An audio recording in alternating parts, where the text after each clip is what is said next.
If you've ever been in a dark or quiet or hollow place, there's no doubt you've heard the sound of your own echo bouncing back at you. Greek and Roman mythology give two major outlines of the story of Echo and how she lost her voice. Today, we'll be focusing on Ovid's account of the story. If I use images that are yours, please do not fail to inform me and I will immediately remove it from my video. According to Ovid's Metamorphoses, Echo was a beautiful Oread, a mountain nymph who often spent her time on Mount Citarion. She was greatly admired by the Roman goddess of love, Venus, because of her magnificent voice and singing ability. However, Echo was also known for being a loud talkative. Jupiter, the king of the gods, or Zeus as Greeks called him, was an avid womanizer and would often come down to earth to flirt with the beautiful nymphs. Juno, queen of the gods and Jupiter's wife, soon became suspicious of his regular visits to Earth. Worried that he was being unfaithful, she would travel to Earth with him and attempt to catch him with the nymphs. However, Echo, at the instruction of Jupiter, would intercept Juno and engage her in lengthy conversations, so Jupiter would have enough time to escape without getting caught. How are you, Juno? Have you heard all the latest gossip of the gods? Her endless chatter irritated Juno to no end, and she soon became aware of Echo's tricks to keep her from finding out her husband's infidelity. Angry and annoyed, Juno placed a curse on Echo and condemned her to never again be able to speak any words of her own. Instead, she would live her life repeating the last words of someone else. That tongue for this thy crime, which could so many subtle tales produce, shall be hereafter but of little use.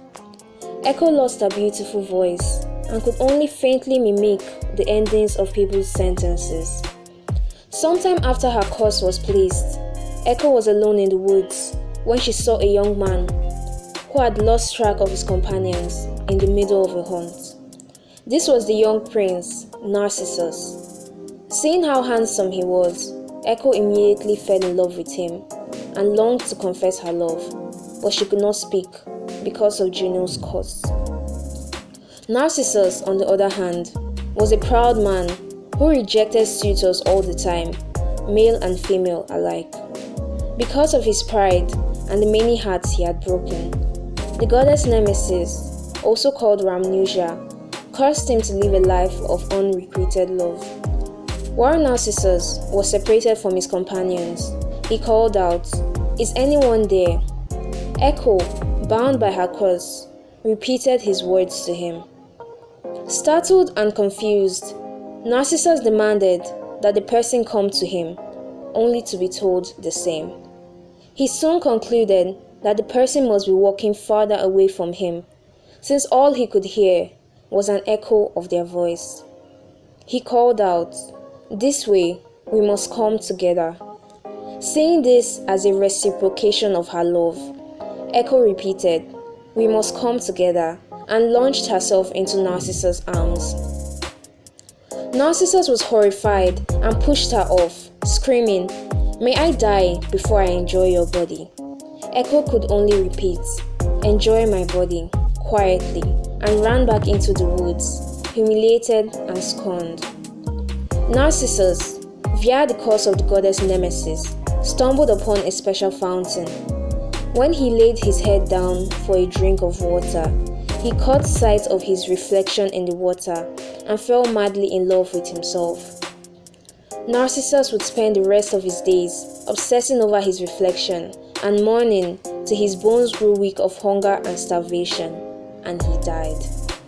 Though scorned and humiliated, Echo's love for Narcissus only grew, and she watched as he became madly infatuated with himself and eventually died. Burdened by a love that could not be, Echo wasted away in the woods, limb by limb, until there was nothing left of her but the sound of her voice.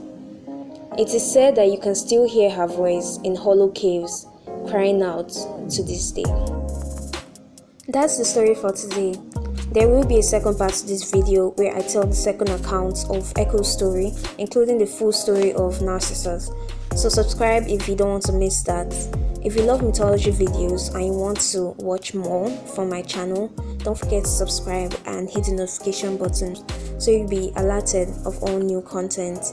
Also follow me on social media. I take requests there. Links are down below. Thank you.